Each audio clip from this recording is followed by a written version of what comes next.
Welcome to Prospecting 101.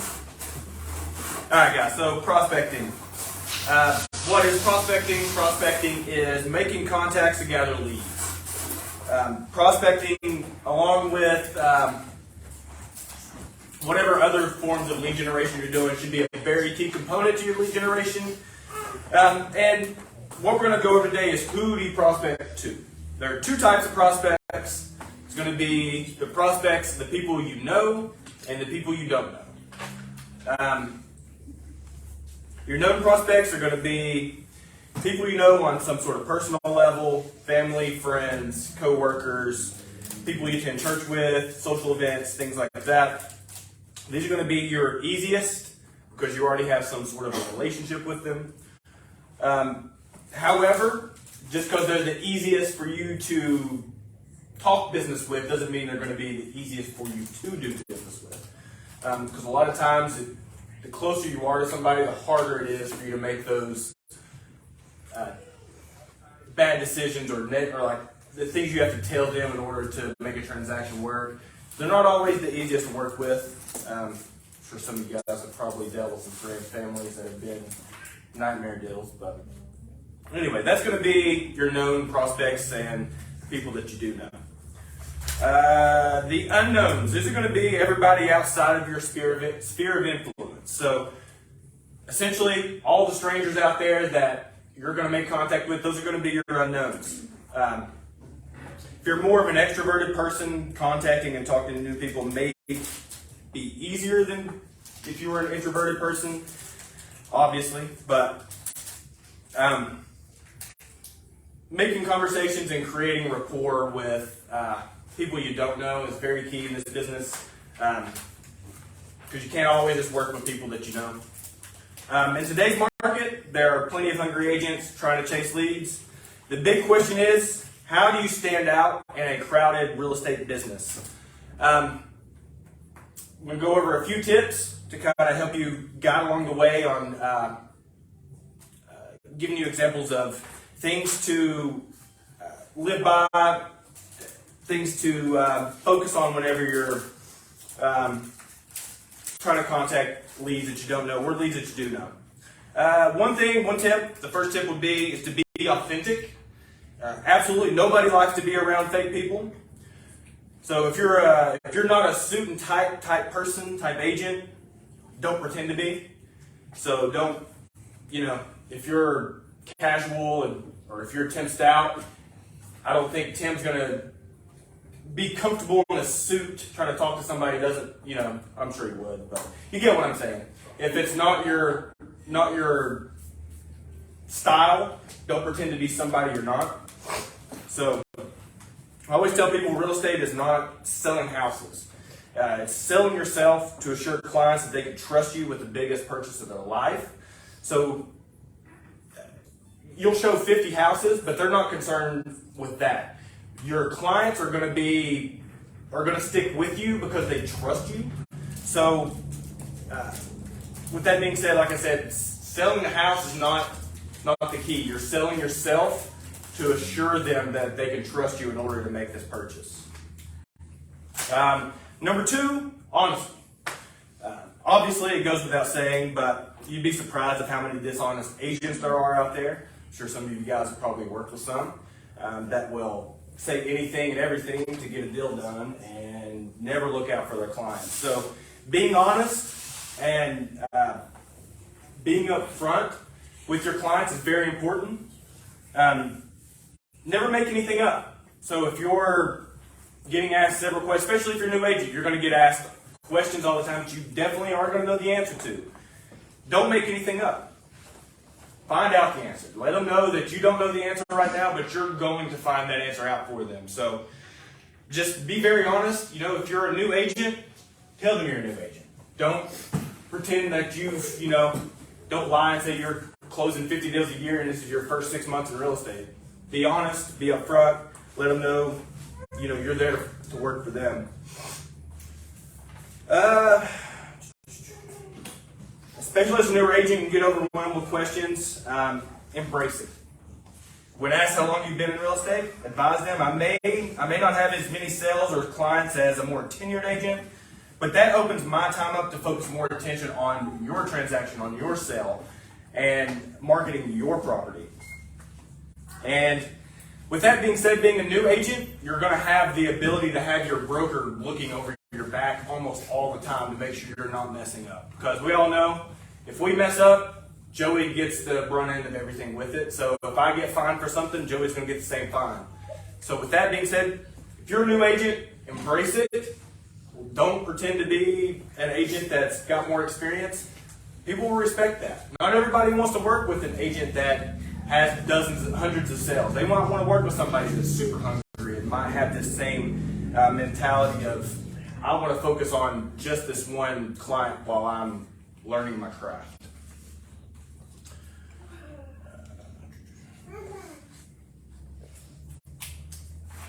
And the third tip, bring value or service to each conversation you have with somebody. So this is more simple than it sounds. You know, it doesn't necessarily mean that if you're going out door knocking in a neighborhood, you're not just going to go out and provide a service like just mowing their yard for no reason.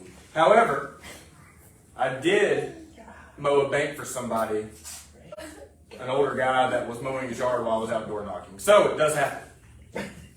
Not saying don't mow somebody's yard, but don't waste a lot of time. You did it really fast. Did you get a deal out of it? No, but I do still kind of keep contact, so I might eventually. You never know. It doesn't have to be something that serious. It could be something as small as door knocking with cookies, small gifts like pins, an umbrella, cards or magnets that have like sports schedules on them. Even as simple as a mark, like say if you're door knocking a neighborhood, something as simple as just bringing a comparative market analysis of a home that's sold in the last month or so there to give them an idea of what their home is worth. You don't want to just show up knocking on the door, oh hey, I'm here, you want to sell me a house, or you want to sell your house for you? You want to have some sort of value that they can see in you, or they can take and grasp and remember you by.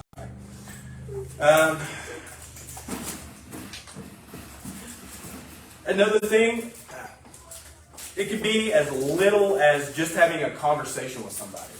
So if you're door knocking and an old lady answers and she sits there and has a 30, 45-minute conversation with you, she probably needs that. She, maybe doesn't have anybody else to talk to and you just made her day. That's a value. That's a service that you just brought to her, and she's going to remember that. All right.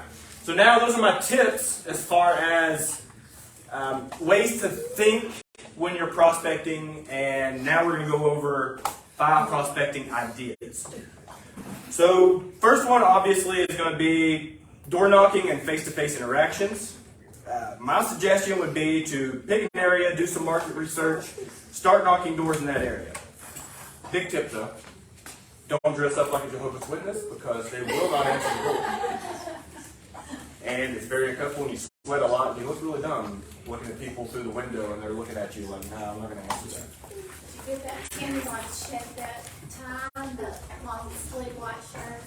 No more. Maybe you had a client that looked at a home in a neighborhood somewhere and they didn't get it. You've put in, they had multiple offers, they didn't win out. Maybe you go door knocking in that neighborhood. Find out if anybody else in the neighborhood is trying to sell a property. That shows not only your buyer that you're out searching for them, you're out working your butt off trying to get a deal for them, but it also shows that anybody you're door knocking on, that you're out there hustling for your clients and doing something that 9 out of 10 agents probably won't do.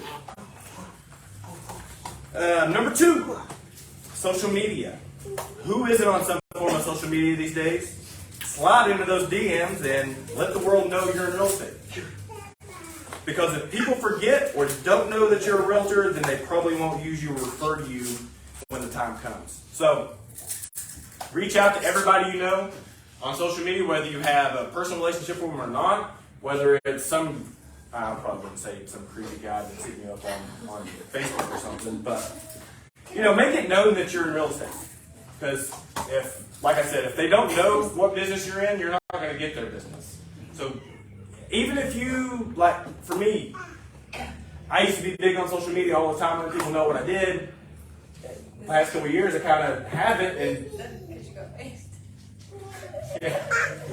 But I notice now that people ask me, "Are you selling real estate?"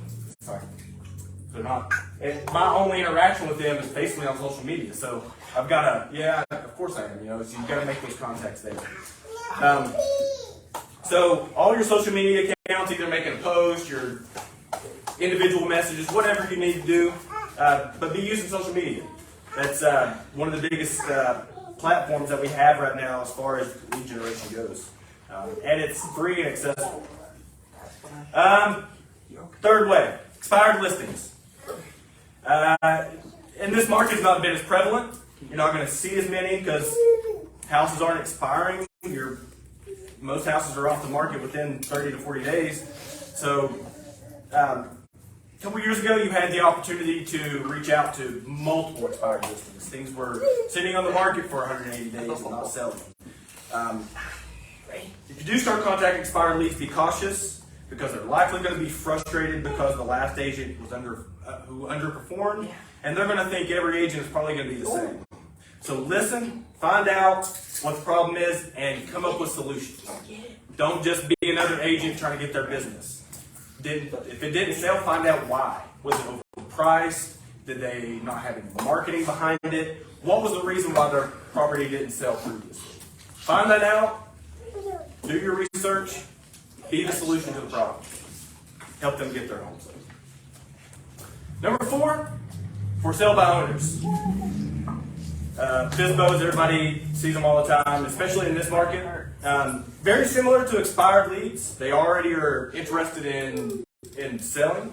So, however, they also think they have enough knowledge that they can do it without. And they can, especially in this market. You can put a house, I could list a house for sale by owner tomorrow and probably have 10 agents come by and sell it. Here's where you educate them. Reassure them that they absolutely can do it without you, because they obviously can. But did they know that on average a FSBO nets 10 to 20% less in proceeds than when they use an agent? You don't want them to leave that money on the table. Educate them on what they could have. Maybe, extra money isn't big to them. Maybe it's just getting their home sold fast without having to use an agent. They don't want to deal with it. Let them know what they're leaving on the table. Let them know that there's money that could be missed. That you could probably bring in a buyer quicker and for more money. Also, let them know, educate them that the risk of litigation and the likelihood of litigation is much higher when you do it for sale by owner. So keep that in mind. It's always best to have representation. Let them know that when you represent them, you're there for them. And if another person brings another agent, you're going to be doing the negotiations for them. So educate them on what your values are and what you bring to the table. And lastly, we're going to talk about cold calling. Every realtor's most dreaded activity, but oftentimes where the gold is found. For every phone call that gets hung up on, for every phone call that doesn't get answered, or for every time you get told no, there will be that person that is looking for an agent or knows someone that is, and you're going to be that call that happens. There's no magic script. There's no easy script that's going to be like, oh, hey, this works every time. My suggestion is search for scripts. Google search, internet has thousands of scripts. Everybody in here probably has scripts that they work. Find a script and make some details to personalize it. Make it your own. Tweak it till you have yourself coming out in your script. So you don't want to be a robot that you pull a script offline, you read it word for word. Hi, I'm calling about blah blah blah. And you want to sell your house today. Be personal. Let them know that don't ask for their business right up front. Tell them who you are, why you're calling. Hey, do you know anybody? I'm trying to help some clients of mine try to find a property, and they're looking in your neighborhood. Do you know any of your neighbors that are looking to sell? Don't push them. Let the business come to you. Let the talk of the business come. But, make it personal, be of value to it. Personalize it, make the script your own, practice it.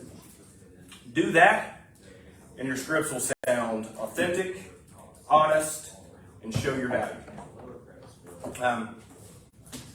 So with that being said, that is pretty much all I had for prospecting and the ways to prospect. Do we have any questions? I think Alexa has a question about cold call. I don't. Actually. Awesome. Well, thank you for coming to my TED Talk today. One thing that you said that really stuck out is answering the problem, like being a solution to the problem. Anytime you're prospecting, if you are that, you're going to get Golden. And another thing you said about authenticity, if you're authentic about that, it's going to come across that way. For some owners, expires, they're pretty easy to deal with, but it takes longer for you to start with, so it's a good job. Yeah, I find that a lot. Like a lot of times I get when I'm meeting new clients, I used to be a very extroverted person, but over the last few years I've become very introverted. So it's hard for me to, I get myself worked up, my anxiety gets worked up when I'm meeting new people, but once you break that ice and you build rapport with a client, it's very easy to be able to create the small talk later on. It's very easy to gauge and learn what they're looking for. Like this last group, I was super nervous about meeting them. I thought they were going to be very looking at high-end stuff. They come down and they're the most down-to-earth people. They just want room for their rabbits. That's all they want. So it's like by learning that now, it's like I can text them jokes about the rabbits or the moose head that we saw on the wall that they really wanted. It's building rapport with people and breaking the ice and being authentic, having good moral values by being honest and showing value. And like I said, the value doesn't have to be expensive to you. It doesn't have to be costly. It could be information. It could be pens or, something that shows them that you are more than just somebody trying to make a paycheck. I'll shoot you a couple options over that way. Well, appreciate you guys. Thanks. Cake.